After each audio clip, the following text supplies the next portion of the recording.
ዛሬ እንግዲህ የመጣሁበት ሄለን በምትባለው ልጅና ሄለን እናት አላት። ነገር ግን እናቷ ደሃ ስለሆነች በብር የተነሳ ነው የካደቻት የሚል አዲስ ነገር አይቻለሁ ማለት ነው። በተለይ ቲክቶክ ላይ ሲዘዋወር አይቻለሁ ማለት ነው። አንዲት እሷን የምትመስል እናት ማለት ነው ወይ የእሷ የድሮ ፎቶ ይሁን የማንም የምናውቀው ነገር የለም ግን በሶሻል ሚዲያ እየተዘዋወረ አየሁት ማለት ነው። ስለዚህ እኔ ስለምን የራሴ ሀሳብ አስተያየት አልሰጥም ብዬ እኔ እናንተ ከች ብዬላችኋለሁ ማለት ነው። ለዚህ ቻናል አዲስ የሆናችሁ ሰብስክራይብ እያደረጋችሁ ቤተሰብ ሁኑ ማለት ነው። እንዲሁም ሰብስክራይብ ስለምታደርጉ እናመሰግናለን ማለት ነው። ውዶቼ፣ ማሮቼ፣ ፍቅሮቼ፣ ሁሉ ነገሮች እናማላችኋለሁ። ቪዲዮ መውጣት አይመቸኝም። ኩሽና ላይ ሁኜ ነው የምቀርጽላችሁ። እዚህ ጋር ሶፍት አለ ምናምን ምናምን። አዎ እና ደግሞ መታችሁ እንዳትሳደቡ ማለት ነው። እኔ ማለት ስድብ ጥሩ አይደለም ጀስት ስለዚህ ሰው የመሰለው መናገር ይችላል ማለት ነው። እና እንግዲህ ከአሁን በፊት ሄለን ቤተሰብ የለኝም እያለች ነው ስታወራ የነበር። ቤተሰብ ምንም ነገር እንደሌላት አባትም እህትም ወንድም እንዴት ይችልሽ ከምን ተፈጠረች? እንዴት እህት ወንድም አይኖራትም? እንግዲህ ከአሁን በፊት ዊና የሚባለው ጋር እንደነበረች እና ዊና እንደሆነ ነበር ወንድሟ የምናውቅ። ነገር ግን ከተለያዩ በኋላ ያው እሱም ወንድሟ እንዳለ አይደለ ምናምን ነው ስትናገር የነበር። ነገር ግን ዊና እንግዲህ ቤተሰቡን እናቱን አግኝቷል፣ እህቱንም ምናምን አግኝቷል። እሷ ግን ምንም ያገኘችው ነገር የለም እና ብዙዎች በዛ የተነሳ ሄለንን ያው ይወዷታል ብዙ ኮመንታተሮች ምናምን ነገር እና ዛሬ እንግዲህ ያየሁት ቲክቶክ ላይ በጣም ሲዘዋወር አይቻለሁ ማለት ነው። ብዙዎችም ደግሞ እየሰደቧት ነበረ። ፎቶዋን ዘቅዝቀው ምናምን ነገር እየሰደቧት ነበረ። ምክንያቱም አንቺ እናትሽን ከዳሻት፣ በገንዘብ ብለሽ ለገንዘብ ብለሽ እናትሽን ከዳሻት ምናምን እያሉ ብዙዎች ይሰድቧት ነበረና ይሄ ነገር ምን ያህል እውነት ነው? ይሄ ነገር እውነት ምን ያህል እውነት ነው? እውነት ከሆነ በጣም ያስጠላልም በጣም ያሳዝናል። ምክንያቱም እናት በገንዘብ የማትለወጥ ናት። ታውቃላችሁ አይደለ? ምንም አይደለም። እናቷን አምታ አልብሳ ምናምን ነገር መያዝ ትችላለች። ውሸት ከሆነ ግን እኔ ከየት እንደምታመጡት አላውቅም። ምኑን ከምን ክፍክፍ አድርጋችሁ እንደምታመጡት። ነገር ግን እግዚአብሔርን እሷን ነው የምትመስል። እውነቴን ነው የምላችሁ። እንግዲህ ወይ የራሱ የድሮ ፎቶ ይሁን ገና ዩቲብ ሳትከፍት ምናምን። አሁን እኮ ዩቲብ የከፈቱና የፈመሱት እኮ እድሜ ለዩቲብ ብር እንጂ ምን እንደሚመስሉ እያያችሁ ነው አይደለም? አብርሃምን አታዩትም? አብርሃም እኮ የተንቢ ወደው ዩቲብ ቻናል ስታመጣው ወይኔ ምን እንደሚመስል የምር አይታችሁታል? ጨቡዴ ነበር የሚመስል። አሁን ግን ይሁት ወንዳ ወንድ ሆኖ ምናምን በየጊዜው ልብስ ይቀይራል ምናምን በቃ አሁን ሸበላ ወንድ ሆኗል ማለት ነው። ሸበላ ወንድ ሆኗል። እና ምን ልላችሁ ፈልጌ ነው፣ ገንዘብ የማይቀይረው ነገር የለም አሁን። ስለዚህ እሷ አሁን እቺ ያማረባት ሄለን ተብዬው አንደኛ ነገር ገና ልብስ ትለብሳለች፣ ትበላለች፣ ትጠጣለች። በጣም እኮ ነው የሚበሉት እነዚህ ዩቲዩበሮች የሚበሉት። እነሱ የሚበሉት የመንግስት ሰራተኛ ራሱ አይበላውም። የምሬ ነው የምላችሁ። ምክንያቱም በዶላር ነው የሚያገኙት፣ በዶላር ያገኛሉ።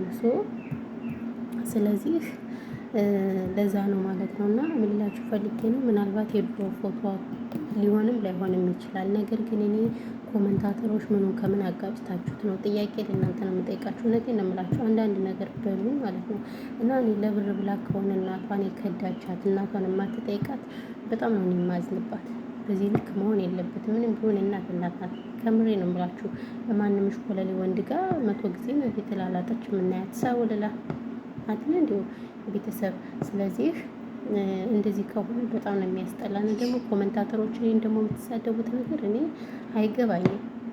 ጥያቄያችሁ ምን እንደሆነ አይገባኝም። ጥያቄያችሁን በስርዓት አስረዱኝ። ምንድን ነው እንደዚህ መምጣት መሳደብ ነው? መምጣት መሳደብ ነው? አረ ተው ተው ተው ተው ተው። ነውር ነው። ነውር አይገልጽም።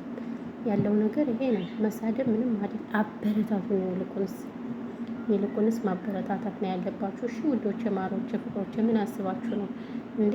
እኛ እኮ ከመደም ኩሽና ነው ያለነው። ስለዚህ እኛን ታበረታቱ ነው የሚገባችሁ እንጂ እየመጣችሁ አንቺ ከታየሽ፣ አንቺ ብጥረቅ፣ አንቺ ምናምን ገለመሌ ምናምን የምትሉት ነገር ይሄ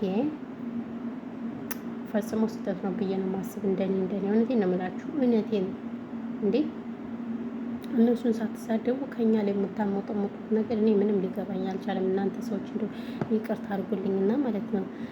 ስለዚህ እንግዲህ ያለው ነገር ይሄ ነው። እኔ እናንተ መረጃ ሰብስቤ እመጣላችኋለሁ። አዎ ያው በእርግጥ ዩቲዩብ ላይ አዳዲስ መረጃ የለም፣ አዳዲስ አጀንዳ የለም። አጀንዳ ያለ ጀስት ቲክቶክ ላይ ነው ጋይስ።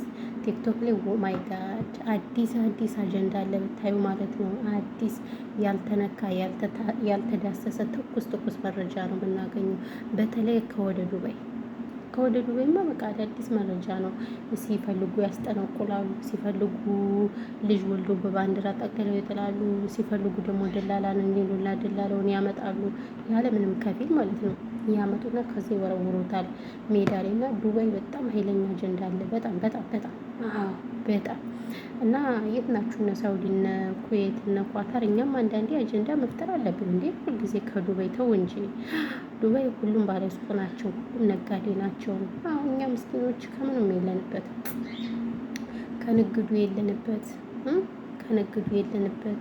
ከምኑ የለንበት፣ ከመውለዱ ከማርገዙ እኛ ከሁሉም ነገር ነፃ ነን። እኛ ማየትና ማዳመጥ ነው አይደል? ይጀምሩ ማየትና ማዳመጥ ነው የሚጠበቅብን ማለት ነው። እናማ እላችኋለሁ እንግዲህ ያለው ነገር ይሄ ነው የኔ ውዶች፣ የኔ ምርጦች። በተረፈ ሰላማችሁ ቪዚት ይበልልኝ። እህለን ወሳህለን። ቪዲዮ አላብዛባችሁ፣ ለምን ቪዲዮ ስለማታዩልኝ። ስለዚህ እኔ ለምን አስለፈለፈኝ የደሃዋ ልጅ ስንት የሚጠበቅብኝ እያለ ስንት የሚጠበቅብኝ ስላለ እኔ ከእናንተ ጋር ለምን ልጅ አንድ አይደል እንዴ ቤተሰቦች፣ የኔ ቤተሰቦች። እና ያለው ነገር ይሄ ነው። ሙቀት እንዴት ነው? ሙቀቱ አይወራ አሜዚንግ ነው።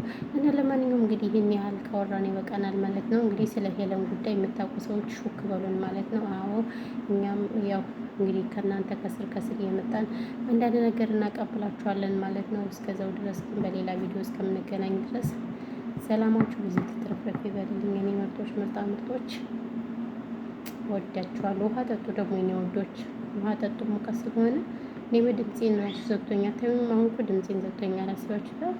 ድምፄን ዝግትግት አድርጎኛል። እና ይሄ ነው ያለው ነገር። ሰላም በያላችሁበት ይሁን።